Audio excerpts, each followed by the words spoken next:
Good morning. This is John from the Springs Mennonite Church. Thank you for sharing your time with me today. I know you don't have to do that, and I really appreciate you making the effort to listen. And I hope I can make this a worthwhile time. It's also the end of the week, so I hope you've had a good week. Hope you've had a really good week, actually, and that your next one and the next one and the next one is going to be even better because God wants the best for you and for me. He wants us to experience life in an abundant way that few ever begin to understand. So this morning, I have a couple of verses from Psalm 62 that I'd like to share with you, beginning with verse 1.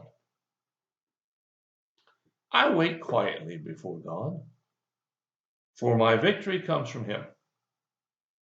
He alone is my rock and my salvation, my fortress, where I will never be shaken. My victory and honor come from God alone, it says. He is my refuge, a rock where no enemy can meet me. There are a couple of things in these few verses here. The first one, it says, I wait quietly before God. Now, I don't know about you, but sometimes I'm not very patient. Well, as I get older, I get better about it. The other day, I was cooking fish out on the grill, had it on the plate, it's dripping juice. I go to open the door, and I can't get the knob to turn.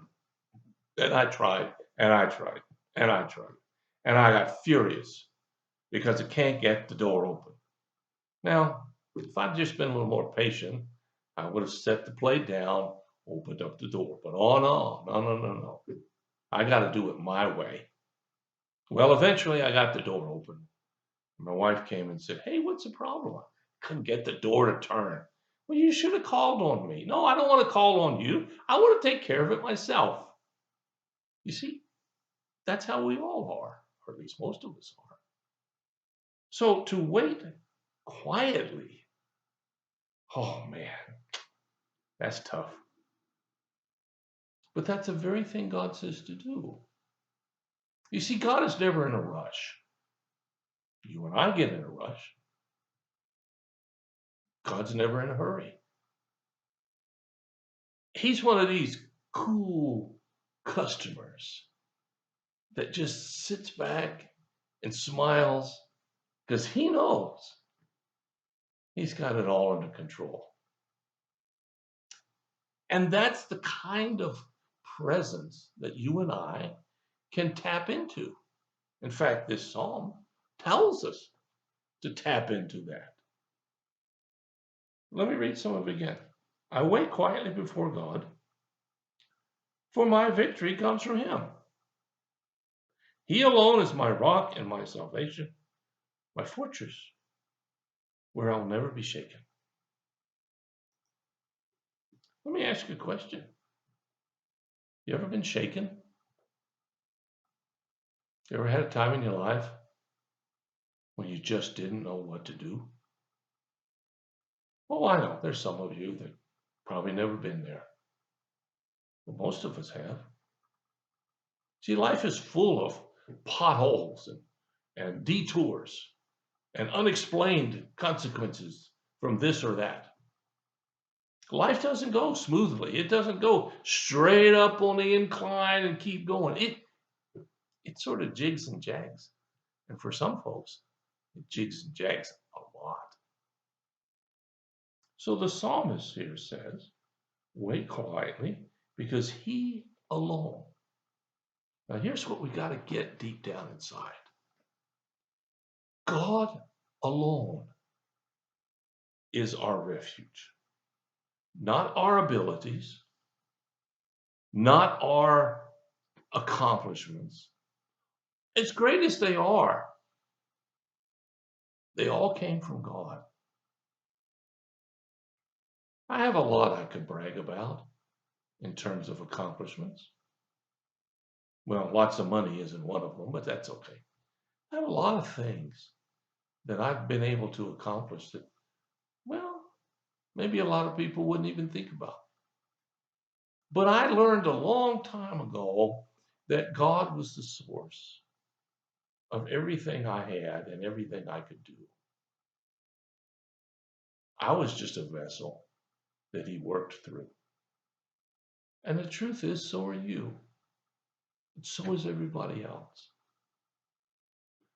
We need to understand here when it says, for He alone, alone. There's no other, there's no extra, there's no addition. He alone is the rock and the source of all that we have. Now, the psalm goes on to tell us what happens if that doesn't work out in reality. It says, my victory and honor come from God alone. He is my refuge, a rock where no enemy can reach me. Putting our lives in God's hands puts us in a special place. It's a place where no enemy can reach you. I remember reading years ago about some folks in the Holocaust and in the concentration camps.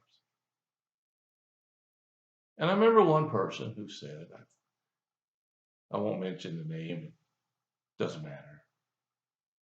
But he said, the Nazis could take my possessions. The Nazis could take my body. The Nazis could torture me and starve me, but they could never, ever take my spirit. Only God could do that.